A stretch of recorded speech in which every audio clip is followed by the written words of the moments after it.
കലയ്ക്കും സംഗീതത്തിനും പുറമെ മനുഷ്യർ കൈമാറി വന്ന മറ്റൊരു കാര്യമായിരുന്നു ആചാരാനുഷ്ഠാനങ്ങൾ. ശവസംസ്കാരം പോലുള്ള ആചാരങ്ങൾക്ക് ലക്ഷക്കണക്കിന് വർഷങ്ങളുടെ ചരിത്രം പറയാനുണ്ടെങ്കിലും ഒരു പ്രപഞ്ചശക്തി അല്ലെങ്കിൽ ദൈവം എന്ന സങ്കല്പത്തിന് ഏതാണ്ട് 7000 വർഷങ്ങൾ മാത്രമേ പഴക്കമുള്ളൂ. ഭയത്തിൽ നിന്നാണ് ആരാധനയും ആചാരങ്ങളും പ്രാർത്ഥനയും ഉടലെടുക്കുന്നത്. പ്രകൃതിയിൽ നടക്കുന്ന പല കാര്യങ്ങളെയും അവൻ ഭയപ്പെട്ടിരുന്നു. അവന്റെ വിളനിലകൾ മിന്നലിൽ കരിഞ്ഞു പോവുകയും മഴയിൽ മുങ്ങിപ്പോവുകയും ചെയ്തതോടെ അവൻ മിന്നലിനെയും മഴയെയും പ്രാർത്ഥിക്കാനും ആരാധിക്കാനും തുടങ്ങി. ശേഷം തങ്ങളുടെ ജീവൻ നിലനിർത്താൻ സഹായിക്കുന്ന മരങ്ങളെയും മലകളെയും മൃഗങ്ങളെയും പുഴകളെയും അവൻ ആരാധിച്ചു വന്നു. പ്രാചീന ഗുഹകളുടെ ഭിത്തികളിൽ വരച്ച ചിത്രങ്ങൾ ഇത് സൂചിപ്പിക്കുന്നു. ഏതാണ്ട് 5000 വർഷങ്ങൾക്ക് മുമ്പ് ഈജിപ്തിലെയും മെസപ്പൊട്ടോമിയയിലെയും മനുഷ്യരാണ് ആദ്യമായി ആരാധനയ്ക്ക് ദേവീദേവന്മാർ എന്ന സങ്കല്പം കൊണ്ടുവരുന്നത്. ശേഷം 3500 വർഷങ്ങൾക്ക് മുമ്പ് ഇന്ത്യയിൽ പുരാതന ഈജിപ്ഷ്യൻ സംസ്കാരങ്ങൾക്ക് സമാനമായി സൂര്യൻ, ഭൂമി, ജലം, വായു, അഗ്നി, മഴ, നദികൾ, പക്ഷികൾ, മൃഗങ്ങൾ എന്നിവയ്ക്ക് പുറമെ വിദ്യ, സമ്പത്ത്, ശക്തി, പ്രണയം, കൃഷി, മരണം എന്നീ മനുഷ്യഗുണങ്ങൾക്ക് വരെ ദൈവസങ്കല്പം പ്രദാനം ചെയ്തുകൊണ്ട് ഹൈന്ദവ സംസ്കാരം ജന്മം കൊണ്ടു.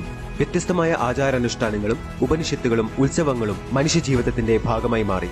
കൂടാതെ വിവിധ ദൈവസങ്കല്പങ്ങൾക്ക് ദേവാലയവും വിഗ്രഹാരാധനയും തുടങ്ങിവെക്കുന്നതും ഇന്ത്യയിലാണ്. ശേഷം ധ്യാനം, ആത്മീയത, തീർത്ഥാടനം തുടങ്ങിയ തലങ്ങളിലേക്കും അത് വ്യാപിച്ചു. 2500 വർഷങ്ങൾക്ക് മുമ്പാണ് ഗ്രീക്ക്, റോമൻ സംസ്കാരങ്ങൾ ഉടലെടുക്കുന്നത്. ദൈവസങ്കല്പങ്ങളും ആരാധനാ രീതികളുമെല്ലാം ഹൈന്ദവ സംസ്കാരത്തിന് സമാനമായിരുന്നു. പ്രപഞ്ച വസ്തുക്കൾക്കും മനുഷ്യഗുണങ്ങൾക്കും ദൈവസങ്കല്പം പ്രദാനം ചെയ്തതിനു പുറമെ പൂജകളും ബലി കൊടുക്കുന്നത് പോലെയുള്ള വഴിപാടുകളും ഉത്സവങ്ങളും കോമരങ്ങളും ഇന്ത്യയിലെന്ന പോലെ ഗ്രീസിലും റോമയിലും തുടർന്നു വന്നു. ബഹുദൈവ സങ്കല്പങ്ങൾക്ക് വിഭിന്നമായി ലോകത്ത് ആദ്യമായി ഏകദൈവ സങ്കല്പവുമായി എബ്രഹാമിക് മതങ്ങൾ പിറവികൊള്ളുന്നത് 4000 വർഷങ്ങൾക്ക് മുമ്പ് ജൂതമതത്തിലൂടെയാണ്. പിന്നീട് ദൈവസങ്കല്പങ്ങൾ സംസ്കാരങ്ങൾ എന്നതിലുപരിയായി ഓർഗനൈസ്ഡ് റിലീജിയൻസ് അഥവാ സംഘടിത മതങ്ങളായി മാറുകയായിരുന്നു. ഒരു ദൈവം, ഒരു ദേവാലയം, ഒരു വിശുദ്ധ ഗ്രന്ഥം എന്നിങ്ങനെയുള്ള ദൈവാരാധനയിൽ ഒരു ഘടന രൂപപ്പെട്ടു വന്നു. ജൂതമത വിശ്വാസികൾ യഹോവയെ ദൈവമായും ടോറയെ വിശുദ്ധ ഗ്രന്ഥമായും കണക്കാക്കി.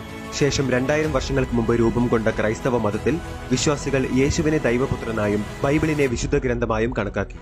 പിന്നീട് 1400 വർഷങ്ങൾക്ക് മുമ്പ് എബ്രഹാമിക് മതങ്ങളിലെ മൂന്നാമത്തെ മതമായി ഇസ്ലാം മതം സ്ഥാപിക്കപ്പെടുകയും വിശ്വാസികൾ അല്ലാഹുവിനെ ദൈവമായും ഖുറാനെ വിശുദ്ധ ഗ്രന്ഥമായും കണക്കാക്കി. 3 മതസ്ഥർക്കും ഇന്നത്തെ ഇസ്രായേലിന്റെ തലസ്ഥാനമായ ജെറുസലേം വിശുദ്ധ നഗരമായി മാറി. അതിനുശേഷം പേർഷ്യ അഥവാ ഇറാനിൽ പാർസി മതവും, ഇന്ത്യയിൽ ബുദ്ധ, ജൈന, സിഖ് മതങ്ങളും, ചൈനയിൽ താവോയിസം, കൺഫ്യൂഷനിസം തുടങ്ങിയ മതവിഭാഗങ്ങളും രൂപപ്പെട്ടു വന്നു.